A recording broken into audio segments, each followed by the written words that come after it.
Ambassador Zelthor had witnessed many terrifying things in his 3 centuries of diplomatic service.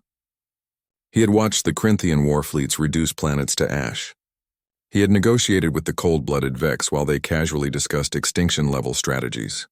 But nothing, absolutely nothing, had prepared him for the humans.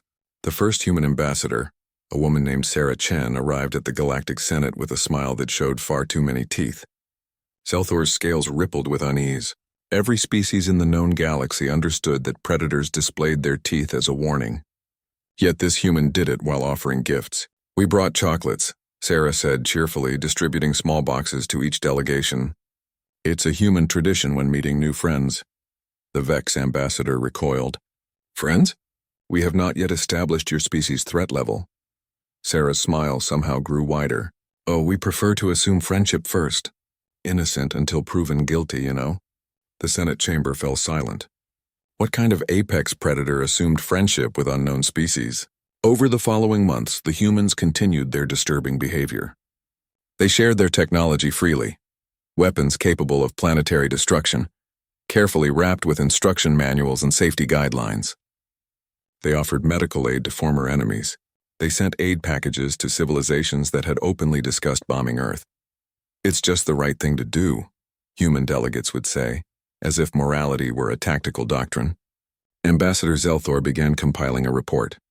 His colleagues from across the galaxy contributed their observations, each more unsettling than the last. The Corinthians reported that human medical teams had arrived in their plague-stricken colonies without being asked. They had simply shown up, set up hospitals, and started saving lives. "We didn't even send a distress call," the Corinthian observer wrote. "They monitor everyone's communications for signs of suffering. They consider it efficient." The Zephrons discovered that humans had a concept called paying it forward. A human merchant had refused payment for crucial supplies, saying only, "Help someone else when you can."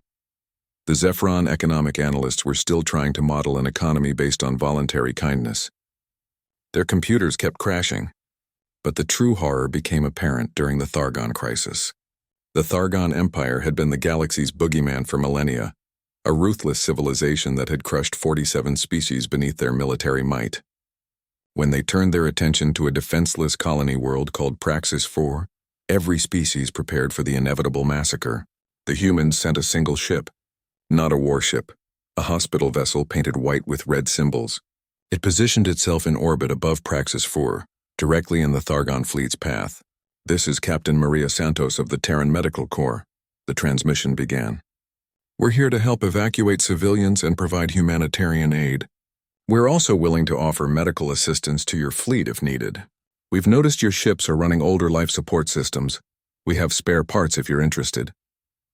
The Thargon Emperor himself responded, his voice dripping with contempt. "You offer us aid while we prepare to conquer a world? You are either fools or you mock us." "Neither, sir," Captain Santos replied. "We're just concerned about preventable suffering. Also, we brought coffee. Would you like to talk about this over coffee? We find most conflicts are just misunderstandings." The Senate watched in disbelief as the humans invited the galaxy's most feared warlord to a coffee meeting. The Thargon fleet opened fire on the hospital ship.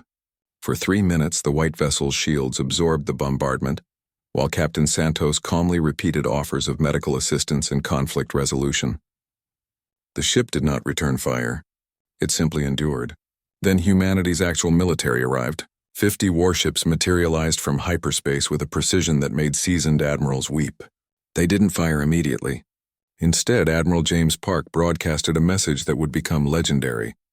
"Thargon fleet, you just fired on a hospital ship.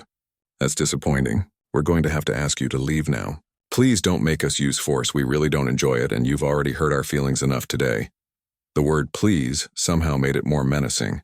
The Thargon Emperor, who had never retreated in his life, looked at his tactical displays.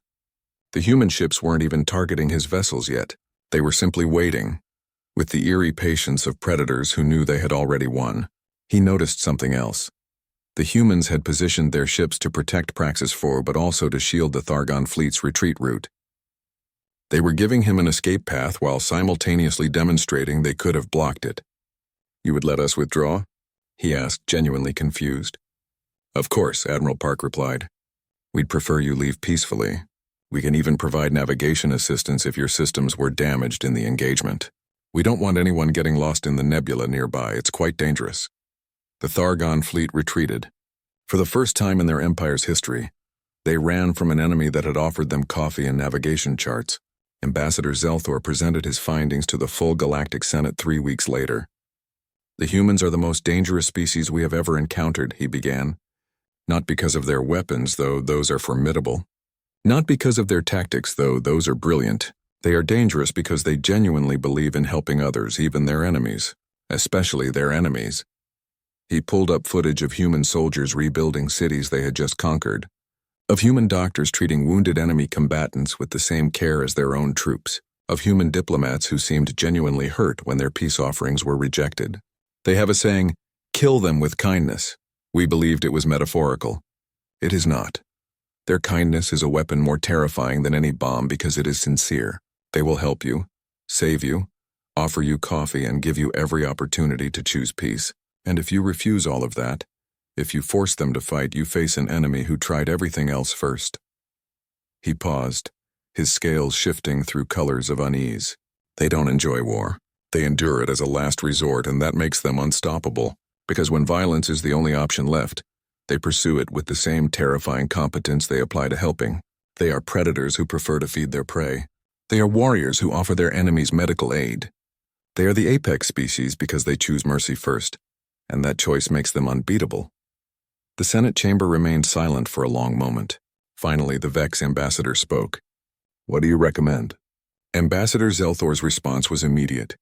"Accept their friendship, trust their treaties, and pray to whatever gods you believe in that you never see what happens when humanity stops being nice."